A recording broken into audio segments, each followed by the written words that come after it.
Hello everyone, in this video you're going to see a record-breaking chess game. White sacrificed all 8 pawns on the board. That's right, all 8.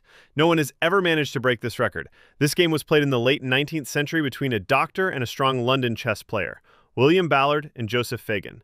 Ballard was playing white, and we'll follow the game from his perspective.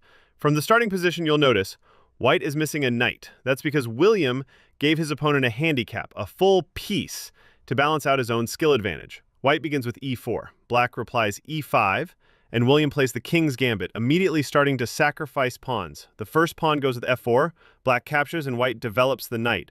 While black wastes time gobbling pawns, white develops pieces and builds initiative. Black brings out a light piece, bishop to e7, and white sharply replies with bishop to c4.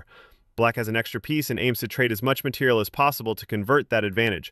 They play bishop to h4 check, hoping that once the white king moves, white will lose castling rights.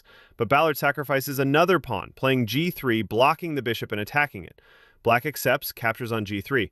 Then white castles kingside, offering yet another pawn h2, but here black realizes taking that pawn might be risky. They have development problems. They'd like to develop the kingside and castle safely. If they capture on g3, rook f1 opens up, the bishop is active, the knight jumps in, the queen joins, and white could launch a brutal attack. So instead, black develops the knight to h6. If white takes on h4, black can recapture with the queen, and the knight on h6 now protects the weak f7 square. White can't take it right away. White continues building, d4 controlling the center and opening the dark square bishop. Black castles kingside, defending f7 and hiding the king. Since black doesn't want to take the pawn on h2, white does it themselves, capturing on g3 and offering another pawn. Black accepts, gladly eats it, breaking apart white's kingside shield. But the white king is its own bodyguard. It steps to g2, attacking the bishop on g3. Turns out the black bishop doesn't have many squares, only d6 and h4. Black retreats to d6. So far, white has sacrificed 3 pawns on the king side, opening up their own king, but also lines toward the opponent's king. Rook to h1 follows, threatening to take the knight on h6. If that knight falls and the rook invades, white will get massive initiative. Black responds with queen to f6, reinforcing the knight on h6. Now, if white takes it, black can recapture with the pawn supported by the queen. White plays e5, forking the bishop and the queen, but black has it all figured out. They play queen to g6, delivering check along the way. White must move the king. King to f1, and the knight jumps to f5. Black offers the bishop as bait, but if white takes it, black plays knight to g3, forking rook h1 and king f1. So, white first brings the rook to g1, hitting the queen. Queen under attack, bishop still hanging, but knight jumps to g3 anyway. It seems like white could take the knight, and after that the bishop, but don't forget, white is already down a knight from the opening. If they take here, black ends up with a rook for a minor piece, and white's king remains exposed. So after knight g3, check, white plays king to f2. Black keeps pressing, knight to e4, centralizing. White king retreats. Rook g1 is defended. The queen can't take it because the knight on f3 covers. But now both the queen on g6 and bishop on d6 are hanging. And what black does next shows us that this wasn't just some casual player. Bishop to b4 check, pulling the bishop out of danger while giving check. White doesn't have time to capture the queen on g6. Stepping away with the king is risky. White plays c3, offering 2 more pawns to blunt black's momentum. Black accepts. Knight takes c3, also threatening the queen on d1 and potential discovered checks with the bishop. White must take the knight.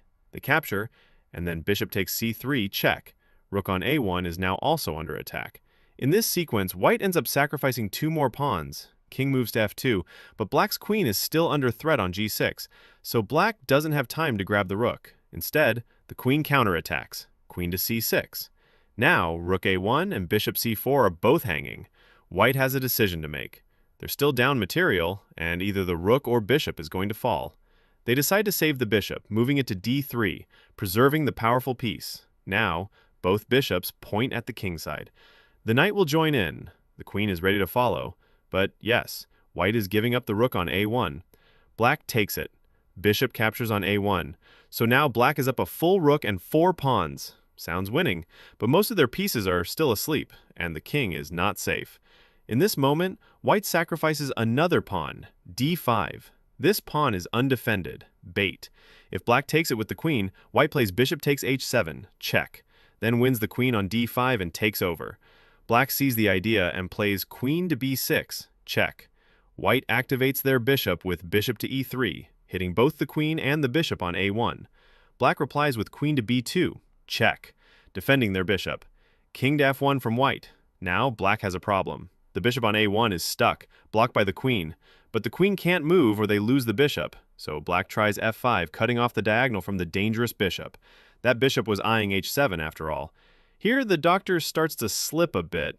He plays bishop to d4, attacking both queen b2 and bishop a1, but the strongest move for black would have been a sacrifice. After bishop to d4, they capture the a2 pawn instead. That's not a bad option either.